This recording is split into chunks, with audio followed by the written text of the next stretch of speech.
La plupart des gens pensent qu'ils comprennent déjà la croix. Ils ont grandi en entendant que Jésus est mort pour nos péchés et imaginent la scène comme un sacrifice rapide, nécessaire, presque technique. Mais il y a une erreur profonde dans cette vision. Beaucoup croient que Jésus n'avait qu'à mourir, comme si n'importe quelle mort suffisait, comme si un dernier soupir, une coupure nette, un instant précis suffisait. Or la vérité est autre, bien plus sérieuse, bien plus belle et bien plus lourde. Jésus n'avait pas seulement besoin de mourir, il avait besoin de souffrir, et cela change absolument tout. La question que presque personne ne pose est simple. Si Dieu est tout-puissant, pourquoi n'a-t-il pas choisi une voie sans douleur? Pourquoi n'a-t-il pas permis que Jésus ferme les yeux et soit emporté doucement? Pourquoi la croix? Pourquoi les coups? Pourquoi le fouet? Pourquoi l'humiliation? Pourquoi pas une fin rapide, digne, silencieuse? La réponse est si profonde que, lorsqu'on la comprend, elle change pour toujours la façon dont on voit l'amour de Dieu. Car la souffrance du Christ n'était pas un accident, pas un excès, pas un hasard. Elle était intentionnelle. La mort a payé la culpabilité, mais la souffrance a payé la distance. C'est ici que la plupart des gens se trompent. Ils croient que la croix n'était que la fin, alors qu'en réalité c'était un processus, et un processus nécessaire. Jésus n'a pas souffert parce que les Romains étaient cruels. Il a souffert parce qu'il y avait en toi quelque chose qui ne pouvait être atteint uniquement par la mort, mais par la douleur. Quelque chose qui n'aurait pas été transformé si le sacrifice avait été trop rapide. Il y avait une fissure dans l'âme humaine qui ne pouvait être guérie par un simple acte physique, mais par un amour qui se donne jusqu'à la limite, jusqu'à la dernière once de force, jusqu'au dernier grain de dignité. Un amour qui saigne tout en aimant. Dieu n'a pas choisi la croix pour la douleur, il l'a choisi pour le langage. Parce qu'il existe des douleurs dans ta vie qui ne peuvent être guéries que lorsque tu réalises que Christ les a ressenties aussi. Il y a des traumas qui ne se défont que quand tu comprends qu'il a souffert davantage. Il y a des culpabilités que tu ne lâches que lorsque tu vois qu'il les a toutes portées jusqu'au bout. Il y a des blessures qui ne cicatrisent que lorsque tu vois dans ces blessures un chemin de retour. Un Dieu qui ne souffre pas serait grand, mais il serait distant. Un Dieu qui souffre devient intime, proche, accessible, et c'est ce qui rend la souffrance si importante. Il n'est pas venu seulement te sauver, il est venu te rejoindre, rejoindre tes douleurs, tes souvenirs, tes vides, tes peurs, rejoindre ce que de belles paroles ne peuvent atteindre. Il a souffert pour que tu ne crois plus jamais que tu es seul quand tu souffres. Il a saigné pour que tu ne penses plus jamais que la douleur est signe d'abandon. Il a agonisé pour que tu comprennes que l'amour véritable ne fuit pas quand ça fait mal.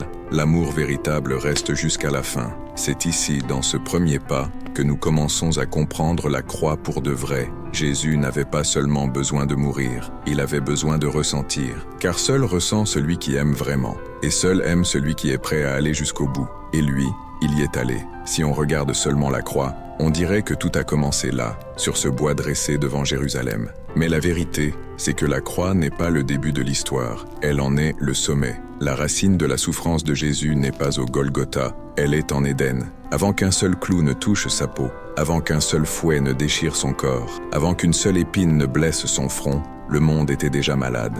La croix est le remède. L'Éden est la blessure. Quand Adam et Ève ont choisi de désobéir, il s'est passé quelque chose de bien plus grand qu'un simple péché moral. Ce n'était pas juste un mauvais choix, une faute humaine, un faux pas spirituel. Ce fut une rupture, une fracture structurelle entre le Créateur et la création. Quelque chose s'est déchiré dans le tissu même de l'existence. La vie a cessé d'être pleine, l'âme a cessé d'être entière, l'humanité a cessé de pouvoir rester près de Dieu sans peur, sans culpabilité, sans honte. L'Éden ne s'est pas perdu sur une carte, il s'est perdu à l'intérieur de l'être humain. Et quand la Bible dit que le salaire du péché est la mort, elle ne dit pas que Dieu a puni l'homme par la mort. Elle dit que l'homme déconnecté de Dieu perd automatiquement la source de la vie. La mort n'est pas un châtiment, c'est une conséquence. La distance n'est pas une sentence, c'est une allergie spirituelle. L'homme ne pouvait plus vivre en présence du Dieu saint. La chute n'a pas seulement offensé Dieu, elle a corrompu la nature humaine.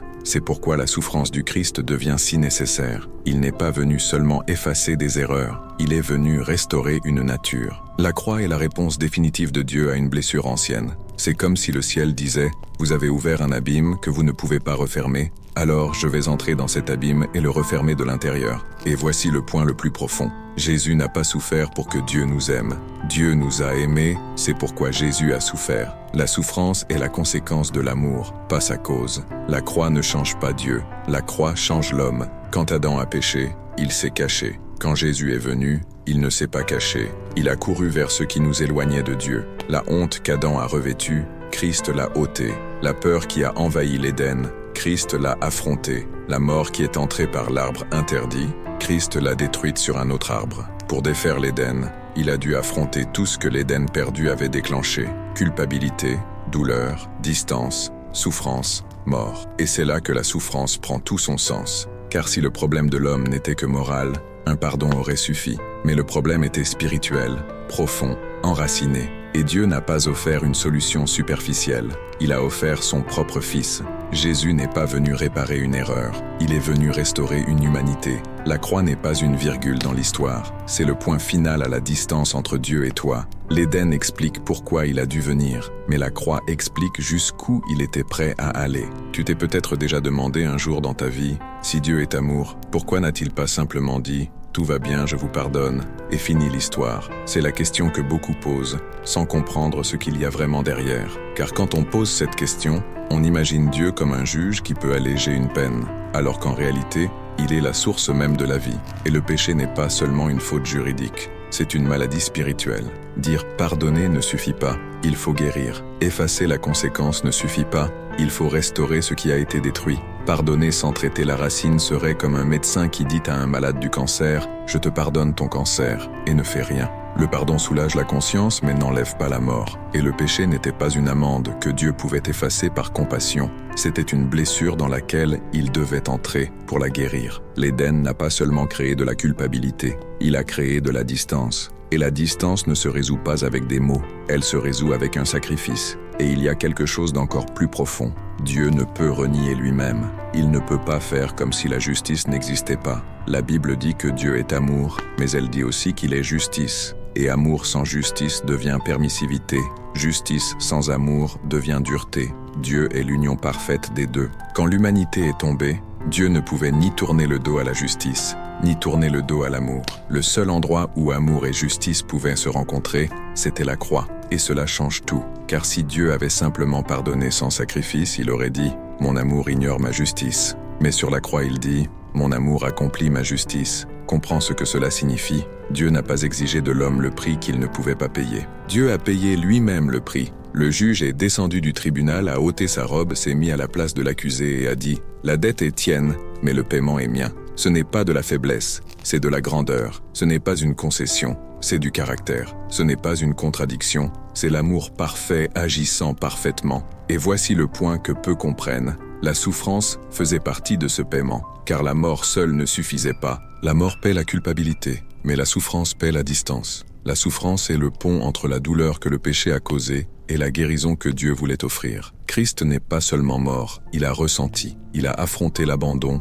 la honte, l'humiliation, l'injustice, l'agonie. Parce que le péché ne blesse pas seulement l'âme, il blesse toute l'histoire de l'existence humaine. Et Christ a tout porté, non pas pour satisfaire un Dieu en colère, mais pour restaurer un monde brisé. Dieu n'a pas simplement pardonné parce qu'il voulait faire plus que t'absoudre. Il voulait te transformer. Il voulait te rendre ce que l'Éden avait perdu. Il voulait recréer ce que le péché avait tué. Il voulait te redonner une relation que tu n'aurais jamais pu récupérer seul. Le pardon nettoie le passé. La croix transforme l'avenir. Jusqu'ici, nous avons compris que Jésus n'est pas seulement mort. Il a dû souffrir. Maintenant vient la partie encore plus profonde. Il a souffert à ta place. Pas comme symbole, pas comme théâtre, pas comme métaphore. C'était une substitution réelle. Ce qui est tombé sur lui était ce qui aurait dû tomber sur toi. Ce qu'il a porté était ce que tu n'aurais jamais pu porter. Ce qu'il a affronté était ce qui était destiné à tout être humain séparé de Dieu. La croix n'est pas seulement un sacrifice, c'est un échange. La Bible utilise un mot qui définit parfaitement cela.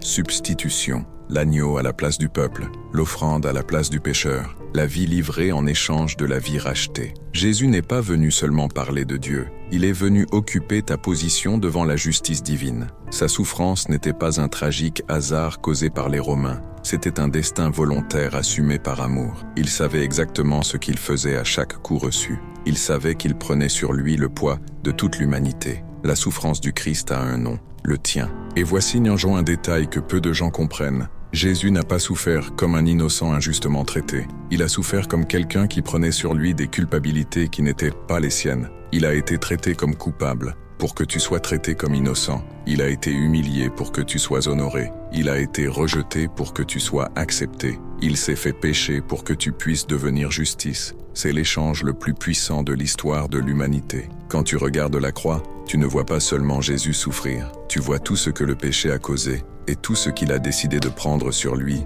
pour que tu sois libre. Il a porté ta culpabilité, ton entêtement, ta honte, tes traumas, tes peurs, ta distance, tes mauvaises décisions, tes blessures intérieures. Chaque coup de fouet ne représentait pas seulement une douleur physique, il représentait le type de douleur que tu portes en toi. Rejet, humiliation, abandon, désespoir. Il n'a pas seulement pris ta condamnation, il a pris ton histoire. C'est pourquoi quand quelqu'un demande « Pourquoi Jésus a-t-il autant souffert ?», la réponse est simple et dévastatrice. Parce que toi, tu souffres autant. Parce que ton âme a des blessures qui ne se guérissent pas avec des explications. Parce que ton histoire porte des marques qui ne s'effacent pas avec des mots. Parce que ta vie a des douleurs qui ne se résolvent pas seulement avec le pardon. Elles ont besoin de guérison. Et la guérison vient de la proximité. Il est entré dans la douleur que tu vis pour t'en sortir. La substitution n'est pas seulement théologique. Elle est émotionnelle. Elle est spirituelle. Elle est personnelle. Quand il crie « Mon Dieu, pourquoi m'as-tu abandonné ?» Cela ne lui appartient pas. Cela t'appartient. Il a ressenti ce que tu aurais dû ressentir. Et parce qu'il l'a ressenti, tu n'auras plus jamais à ressentir cet abandon. Il a souffert à ta place pour que tu vives à sa place. Pardonné, aimé, restauré et ayant accès au Père. Tel est le poids de l'amour qui substitue. L'amour qui prend ce qui était à toi et te donne ce qui était à lui. Jusqu'ici, nous avons parlé de substitution. Jésus a pris ta place. Mais il y a quelque chose d'encore plus intime et plus profond dans sa souffrance. Il a ressenti ce que tu ressens. Pas seulement pour te sauver, mais pour te comprendre. Pas seulement pour payer ta dette, mais pour toucher ta douleur. La souffrance du Christ n'est pas seulement théologique, elle est émotionnelle. Pas seulement justice, c'est l'empathie divine. Sur la croix, Dieu ne pardonne pas seulement, il se rapproche. Beaucoup grandissent en imaginant Dieu comme quelqu'un de distant, intouchable, inaccessible. Quelqu'un qui observe la douleur humaine d'en haut, mais qui n'expérimente jamais rien de semblable. Or, le christianisme brise complètement cette image. Il dit quelque chose qu'aucune autre foi ne dit. Dieu a pleuré, Dieu a saigné, Dieu a ressenti le rejet, Dieu a ressenti la peur, Dieu a ressenti la solitude. Tu sers un Dieu qui sait exactement ce que c'est d'être toi. C'est pourquoi Jésus ne pouvait pas simplement mourir rapidement. S'il avait juste fermé les yeux et était mort en paix, tu n'aurais jamais cru qu'il comprend tes moments d'agonie. Tu n'aurais jamais cru qu'il comprend les nuits de désespoir. Tu n'aurais jamais cru qu'il comprend la sensation d'être seul, même entouré de monde. Tu n'aurais jamais cru qu'il comprend l'abandon, l'humiliation, la tristesse profonde. La souffrance a été le pont émotionnel que Dieu a construit entre le ciel et ton cœur. Pense-y calmement. Quand tu traverses une douleur, il sait ce que c'est. Quand tu es trahi, lui aussi l'a été. Quand tu es injustement traité, lui l'a été encore plus. Quand tu cries et que Dieu semble loin, il l'a ressenti avant toi. Il a saigné pour que tu ne crois plus jamais que tu saignes seul. La Bible dit que Jésus est devenu un grand prêtre qui compatit à nos faiblesses. Cela signifie que tu ne plies pas le genou pour prier devant quelqu'un de froid, distant ou indifférent. Tu plies le genou devant quelqu'un qui connaît tes larmes parce qu'il a déjà versé des larmes semblables. Tu ne parles pas à quelqu'un qui observe ta douleur. Tu parles à quelqu'un qui a porté ta douleur dans son propre corps. L'arme la plus puissante de la souffrance du Christ n'est pas seulement le pardon qu'il a conquis, mais l'intimité qu'il a créée. Il ne te rejoint pas de loin. Il te rejoint depuis l'intérieur même de la douleur humaine. La croix est plus que le salut, c'est l'identification. C'est Dieu qui dit « Je sais ce que tu ressens, j'y suis passé, et c'est pour ça que tu peux me faire confiance ». Au final, Jésus a souffert non seulement pour te sauver, mais pour marcher avec toi dans le genre de douleur qui te terrasse, qui t'affaiblit, qui t'épuise. Il ne fuit pas les larmes, il les recueille. Il n'évite pas la souffrance, il la transforme. Il n'observe pas l'angoisse, il y entre avec toi. Et c'est pour cela que tu ne souffres plus jamais seul. Il y était déjà avant toi. Quand on regarde la croix uniquement comme un événement physique, on perd la moitié de l'histoire. Ce n'était pas juste un homme torturé par des soldats romains. Ce n'était pas seulement de l'injustice. Ce n'était pas seulement de la violence. La croix était un champ de bataille spirituelle, peut-être le plus intense qui ait jamais existé. Pendant que les yeux humains voyaient du sang, le monde invisible voyait la guerre. Pendant que les gens voyaient la faiblesse, le ciel voyait le combat. Pendant que la terre voyait la défaite, l'enfer voyait le début de sa chute. La souffrance de Jésus n'était pas de la vulnérabilité, c'était de la stratégie. C'est pourquoi il devait souffrir. Chaque coup avait un sens. Chaque coup de fouet avait un poids spirituel. Chaque goutte de sang avait un but. Jésus n'était pas seulement en train de supporter la douleur, il était en train de détruire ce qui te détruisait. Il affrontait ce que tu n'aurais jamais pu affronter. La souffrance n'était pas un accident tragique de la mission, elle était la mission elle-même. C'est là, à la limite de la douleur humaine, qu'il a désarmé tout ce qui te tenait prisonnier. Culpabilité, condamnation, peur, honte, péché, mort et accusation. La Bible dit, il a dépouillé les principautés et les puissances. Il les a publiquement exposées, triomphant d'elles par la croix. Remarque, ce n'est pas avant la croix, ni après la croix. C'est sur la croix. Au moment précis où le monde pensait qu'il perdait, il gagnait. La croix était un piège divin. L'enfer pensait tuer le Fils de Dieu, mais il libérait l'humanité. Il pensait anéantir le Messie, mais il inaugurait le salut. Il pensait éteindre la lumière, mais il détruisait les ténèbres. Et voici un détail que peu de gens remarquent. La souffrance extrême de Jésus ne révèle pas de la faiblesse, elle révèle de la résistance. Il aurait pu abandonner, il aurait pu descendre de la croix, il aurait pu tout éviter, mais il a choisi de rester. Il est resté pour toi. À chaque fois que le fouet déchirait sa peau, il restait. À chaque fois que le sang coulait, il restait. À chaque fois qu'on le moquait, qu'on lui crachait dessus, qu'on l'humiliait, il restait. Ce qui ressemblait à une défaite était en réalité une insistance divine, un amour qui ne recule pas, un amour qui ne lâche pas, un amour qui va jusqu'au bout. La grande victoire de la croix n'était pas seulement sur la mort, elle était sur tout ce qui te domine de l'intérieur, sur la culpabilité qui te poursuit, sur la peur qui te paralyse, sur le sentiment que tu ne mérites rien, sur la voix qui te dit que Dieu ne t'aime pas. Il a écrasé tous ces mensonges pendant qu'il saignait. La victoire n'est pas venue malgré la souffrance, elle est venue à travers elle. C'est pourquoi sa souffrance te rend fort. Il n'a pas souffert pour te laisser dans la pitié, il a souffert pour te donner la victoire. Il n'a pas souffert pour t'émouvoir, il a souffert pour te libérer. Il n'a pas souffert pour prouver qu'il était fort, il a souffert pour prouver que tu vaux la peine. Chaque instant de la douleur du Christ est une épée enfoncée dans les ténèbres qui t'oppressaient. Il a vaincu en saignant, pour que tu vainques en vivant. La souffrance de Jésus n'était pas seulement substitution, identification ou victoire spirituelle. Elle était aussi renversement, une sorte de retour au point de départ de l'histoire pour défaire ce qu'Adam avait commencé en Éden. Pour comprendre la croix, il faut voir que Jésus n'est pas venu seulement rappeler à l'homme qui est Dieu, mais marcher dans le sens inverse de la chute humaine, pas à pas, jusqu'à atteindre l'endroit où tout s'est brisé. Sa souffrance n'était pas seulement paiement, c'était restauration. Il a dû aller exactement là où l'humanité était tombée pour recoudre ce qui avait été déchiré. Adam est tombé par désobéissance. Jésus a vaincu par obéissance. Et cela a un poids énorme.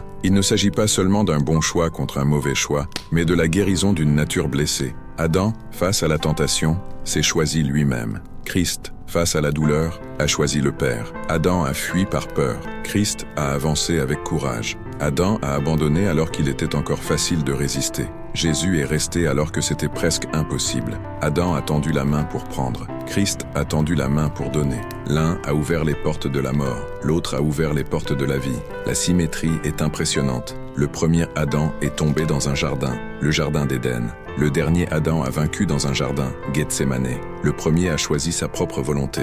Le dernier a choisi la volonté du Père. Là où Adam s'est éloigné, Christ s'est approché. En Éden, l'homme a dit oui à lui-même. À Gethsémane, Jésus a dit non à lui-même. Et ce non a changé toute l'histoire. C'est pourquoi il devait souffrir, pour refaire le chemin sur lequel tu aurais trébuché, pour affronter la douleur que tu n'aurais pas supportée, pour rester là où Adam n'avait pas tenu. La souffrance du Christ reconstruit la route de l'humanité, mais cette fois avec une obéissance parfaite. Là où l'homme a cédé à la peur, Christ a vaincu. Là où l'homme a cédé au désir, Christ a résisté. Là où l'homme s'est éloigné, Christ s'est livré. Il a réécrit l'histoire humaine avec du sang, de la sueur et de la fidélité. Et voici le point central. Si Jésus était seulement mort, il aurait pardonné la culpabilité. Mais parce qu'il a souffert, il a transformé la nature. La croix ne t'innocente pas seulement, elle te recrée. Elle ne te sauve pas seulement du passé, elle te donne un avenir nouveau. La souffrance du Christ est le pont entre les deux Éden,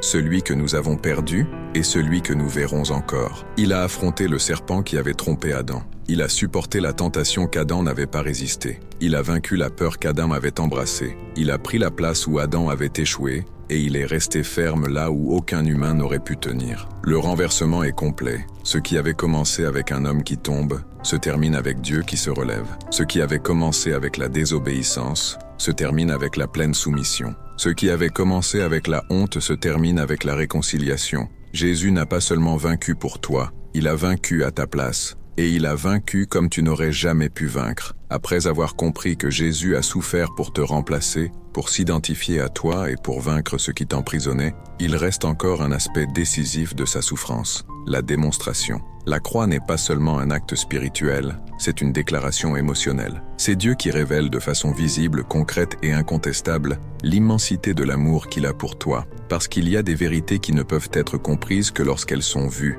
pas seulement expliquées. Et la souffrance du Christ est l'image la plus puissante jamais produite pour que tu vois ce que les mots n'auraient jamais pu transmettre. Beaucoup vivent en attendant des preuves que Dieu les aime. Ils veulent des signes, des réponses rapides, des miracles immédiats. Ils veulent que Dieu parle fort, qu'il apparaisse, qu'il donne des garanties. Mais la croix, c'est Dieu qui dit « Qu'est-ce que je pourrais faire de plus que ça ?» La croix est la preuve suprême, définitive et insurpassable de l'amour divin. C'est Dieu qui montre au niveau le plus profond possible qu'il a préféré souffrir plutôt que de te perdre, qu'il a préféré saigner plutôt que de t'abandonner, qu'il a préféré la douleur plutôt que de laisser la distance entre vous continuer d'exister. Dans le monde réel, personne ne prouve l'amour seulement avec des mots. L'amour se prouve par des actes, et les actes vrais ont toujours un coût. Quand quelqu'un aime vraiment, il sacrifie. Quand quelqu'un aime vraiment, il s'expose. Et quand quelqu'un aime vraiment, il souffre pour l'autre. La croix montre exactement cela. L'amour de Dieu n'est pas confortable, il est sacrificiel.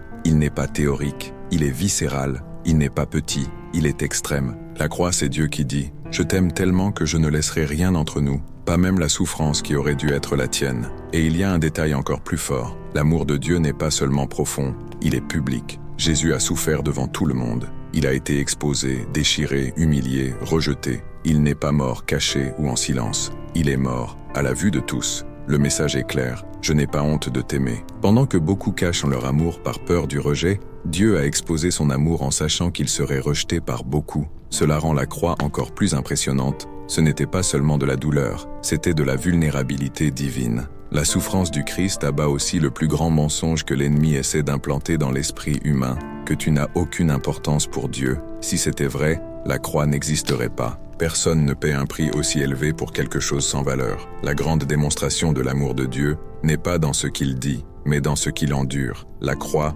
montre combien tu vaux, pas parce que tu n'as jamais fauté, mais parce qu'il a décidé de t'aimer malgré tout. Au final, la croix ne te convainc pas que Dieu existe. La croix te convainc que Dieu t'aime. Et une fois que tu comprends cela, il est impossible de regarder Jésus pendu à ce bois et de continuer à croire qu'il t'abandonne, qu'il t'ignore, qu'il te rejette. Sa souffrance est la signature de Dieu qui dit « C'est pour toi que j'ai fait ça ». Et quand l'amour est montré comme ça, on ne peut pas l'ignorer. Jusqu'ici, nous avons compris pourquoi Jésus a souffert spirituellement, émotionnellement et même physiquement. Mais il reste un dernier aspect sans lequel tout cela serait incomplet. Sa souffrance ne te sauve pas seulement, elle te transforme. La croix n'est pas seulement un événement historique, c'est un changement continu, vivant, quotidien. Jésus n'est pas mort seulement pour t'emmener au ciel. Il est mort pour amener le ciel à l'intérieur de toi, maintenant. La transformation commence au moment où tu comprends ce qu'il a fait. Et cette transformation n'est pas abstraite. Elle est pratique, profonde, presque silencieuse, mais réelle. La croix commence à toucher des zones auxquelles tu n'avais même jamais accès. Une culpabilité ancienne que tu traînais depuis des années, des souvenirs que tu évites, des blessures émotionnelles qui t'ont façonné sans que tu t'en rendes compte, des traumas que tu croyais incurables. Rien de tout cela ne reste pareil quand tu comprends que Jésus a ressenti ta douleur avant toi. Tout ce qui était poids trouve maintenant un endroit où reposer. Tout ce qui était culpabilité trouve un endroit où être pardonné. Tout ce qui était blessure trouve un endroit où être soigné. La transformation que produit la croix n'est pas un effort humain, c'est une réponse spirituelle. C'est comme si l'âme, pour la première fois, respirait profondément après des années à retenir son souffle. La croix redéfinit qui tu es. Tu arrêtes de te voir à travers ce que tu as vécu et tu commences à te voir à travers l'amour que tu as reçu. Tu arrêtes d'être ce qu'on t'a fait et tu deviens ce que Dieu a fait pour toi. Tu arrêtes de porter des étiquettes et tu commences à porter un but. Tu arrêtes de vivre en essayant de te prouver et tu commences à vivre parce que tu es déjà accepté.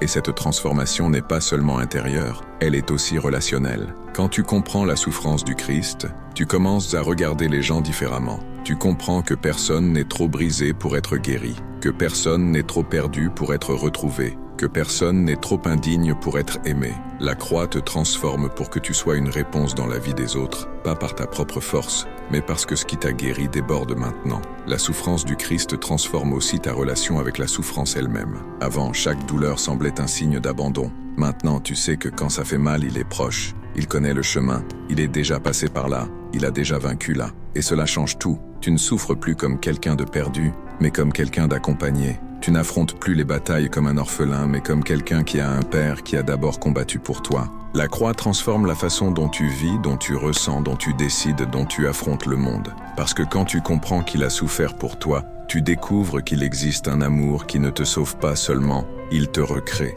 Et cette recréation est le début d'une nouvelle histoire. À la fin de tout, quand tu regardes la croix avec honnêteté, tu réalises qu'elle n'est pas seulement un symbole religieux ou un événement historique. C'est une révélation, la plus grande révélation de l'existence. La croix révèle non seulement ce que le péché a causé, mais ce que l'amour est capable de faire. Jésus n'a pas souffert pour impressionner, conquérir ou prouver sa supériorité. Il a souffert parce que c'était le seul chemin capable de te toucher au point le plus profond qui existe. Il a souffert parce que l'amour véritable choisit toujours le chemin le plus dur quand ce chemin sauve quelqu'un. La vérité, c'est que Dieu n'avait pas besoin de te sauver. Il l'a voulu. Et vouloir signifie choisir, et choisir, parfois, signifie souffrir. L'amour ne fuit pas le coup, il embrasse le coup. La croix ne montre pas un Dieu faible, elle montre un Dieu engagé. Engagé avec toi quand personne d'autre ne l'aurait été. Engagé pour ton salut quand tu ne savais même pas que tu en avais besoin. Engagé avec ton âme quand souvent, toi-même, tu la traitais comme jetable. Quand Jésus a crié « Tout est accompli », il n'était pas seulement en train de terminer une souffrance. Il terminait une distance. Il terminait une culpabilité. Il terminait une période de l'humanité où l'homme devait prouver quelque chose à Dieu. À partir de là, la preuve a changé de camp. Maintenant, c'est Dieu qui montre combien il t'aime. Maintenant, c'est Dieu qui porte le poids. Maintenant, c'est Dieu qui court après l'homme. La croix inverse toutes les logiques. L'homme a péché, Dieu paie. L'homme se trompe, Dieu restaure. L'homme tombe, Dieu relève. C'est pourquoi la croix n'est pas seulement la fin du Christ. C'est le recommencement de l'humanité. La souffrance de Jésus met aussi fin au plus grand mensonge que tu aies jamais cru sur toi-même. L'idée que tu ne vaux rien. Si c'était vrai, il n'aurait jamais supporté ce qu'il a supporté. Il ne mourrait pas pour quelque chose sans valeur. Il ne saignerait pas pour quelque chose de jetable. Il n'aurait pas traversé la honte, l'abandon et la douleur pour quelqu'un qu'il ne désirait pas profondément. La souffrance du Christ est la preuve définitive de ta valeur. Pas la valeur que le monde t'a donnée, mais la valeur que Dieu a choisi de mettre en toi. Au final, la question n'est pas « Pourquoi Jésus a-t-il souffert ?» La question est « Que dit cette souffrance sur l'amour de Dieu ?» Et la réponse est simple et dévastatrice à la fois. Il a souffert parce qu'il t'aime plus que tu ne peux l'imaginer. Il a souffert parce qu'il n'était pas prêt à te perdre. Il a souffert parce qu'il savait que sans cette souffrance, tu ne croirais jamais que cet amour est réel. C'est cela qui rend la croix si précieuse. Elle n'est pas belle, elle n'est pas propre, elle n'est pas douce, mais elle est vraie. C'est là que tu découvres qui est Dieu et qui tu es pour Dieu. Et quand tu comprends cela, tout change. Parce que tu réalises que le salut n'a pas été bon marché. Il a été cher, il a été payé avec de la douleur, avec du sang, avec une pleine livraison. Et ce prix révèle la grande vérité. Tu vaux exactement ce que Christ a payé pour toi.